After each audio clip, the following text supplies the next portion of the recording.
know this is because echo in my language meaning camp. Lagos is not the only place that is called Echo in my language. My father actually lived in Echo. Only that it wasn't referring to Lagos. So we are just talking of simply the language. What does it mean when you say this? Because, among Nigerians, for example, it's enough for you to just say, this is my surname. I can tell you where you are coming from in Nigeria. That you haven't said any other thing, just your name is enough. You see, names are really powerful. So the other day we were saying, hey, my son, which is 6 years old now, I gave you the name Efwa. Then I was saying also the other day that I could have, because the significance of Efwa meaning light. Okay, it's my son, I want it to signify light. Because I want it to signify light for his own generation, for this world, for wherever he finds himself. He should be the light.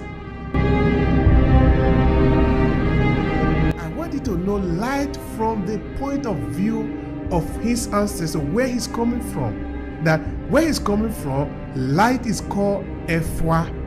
So that he doesn't link it to some other place hanging in the air. No, you are rooted in your language or the language of your father. Your name is Efwa. And this is what Efwa means.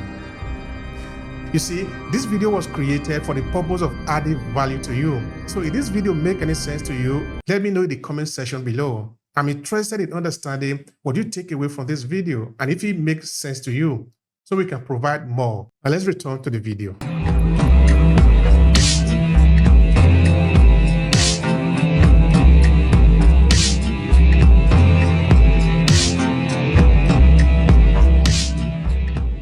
When even the symbol of my business is an oak tree.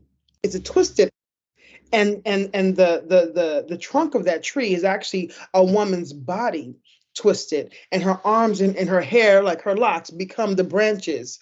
So trees are very symbolic throughout most cultures, right? Especially African cultures. And the streets of New Orleans are lined with twisted oak trees. And my people are from there. There's a lot of history and there's a lot of spirituality. Like if you go to Africa Square or Congo Square in New Orleans right now, you'll see it's surrounded by twisted oaks, and they're sacred. And there's black eyed peas and other artifacts left there by people as a sacrifice or as an offering to the ancestors. And so there's so much connection there. And before, like I said, before I even knew that the twisted oak was a twisted oak, I was in love with that tree. I found beauty in it. I was drawn to it. Yeah, it's amazing how these connections are made. But yes, we have to be mindful of the words we speak. And because our words have power. Our names have power. People ask me all the time, how did I get my name? My name is Rhonesha. I am the daughter of Ronald. Now, talking about that, I would like to just add something there before I ask you the other question. No? You see, I told you I'm doing a story about my ancestors. No? Now, you see, okay, we are talking about the foundation of Lagos, Nigeria. Of course, you would have heard of Lagos at least one time, no? Yes. Yes. All right. Lagos is also known by the name Echo. Echo, which is E-K-O, Echo. Now, Echo, actually, we find out, is coming from Esa, which is my language now. Because later we'll come to understand how the Benin Empire brought soldiers to come to Echo because they needed to build a city there. Because Lagos, the Benin Empire was working with the Portuguese, they were trading, so they needed a kind of a port. Okay. So, of course, we're going to talk about that on a historical point, but I just want to throw out something there. That how we know this is because Echo in my language meaning camp. Lagos is not the only place that is called Echo in my language. My father actually lived in Echo. Only that it wasn't referring to Lagos. So we are just talking of simply the language. What does it mean when you say this? Because, among Nigerians, for example, it's enough for you to just say, this is my surname. I can tell you where you are coming from in Nigeria. That you haven't said any other thing, just your name is enough. You see, names are really powerful. So the other day we were saying, hey, my son, which is 6 years old now, I gave him the name Efwa. Then I was saying also the other day that I could have, because the significance of Efwa meaning light. Okay, it's my son. I want it to signify light. Because I want it to signify light for his own generation, for this world, for wherever he finds himself. He should be the light. But I could have simply called him light. No, I want you to know light from the point of view of his ancestor, where he's coming from. That where he's coming from, light is called Efwa. So that he doesn't link into some other place hanging in the air. No, you are rooted in your language or the language of your father. Your name is Efwa. And this is what Efwa means. And it's more than just like light from a light bulb or something, but light in terms of a larger meaning. Absolutely. So what we're saying now is as member of the African diaspora, you must know where you are coming from. You must have a root in that you are really like deeply rooted. You are not on the surface. You see, many a time I've interviewed many scholars in the United States, particularly professors, teachers, that I've offered to, of course, I usually ask them, how much are you learning about Africa? Then I will repeat again, asking, listen, I'm asking you this question because a lot of white European in America, okay, because I think that the European America are European. That is why they also say African America, because they know that these people that are coming from Africa, okay, meaning that they say, we know who we are now. So at the end, we are dealing with two people. One is European, the other ones are Africans. Now we see that in New York or in California, they are learning about the Greek. They are learning about ancient Rome. They're learning about French. They're learning about Russia. So you should also be learning about ancient Zimbabwe. Yeah. And they learn about a whitewashed version of Egypt.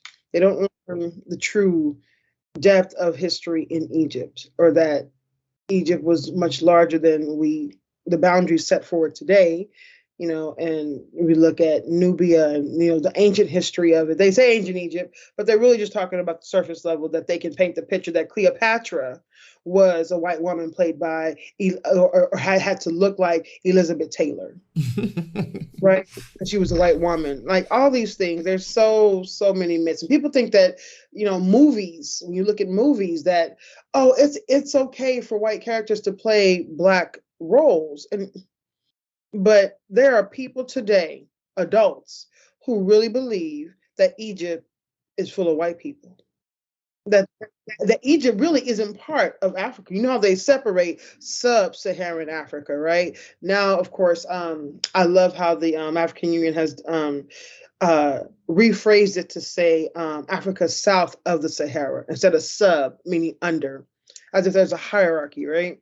That whole just language, words that we use, the ways that we convey things is so powerful. I'm glad that you shared that story. I love, again, an example of you sharing a story to convey a message and give an example. And if we tend to forget what someone tells you, you'll remember the story. You'll remember how the story made you feel.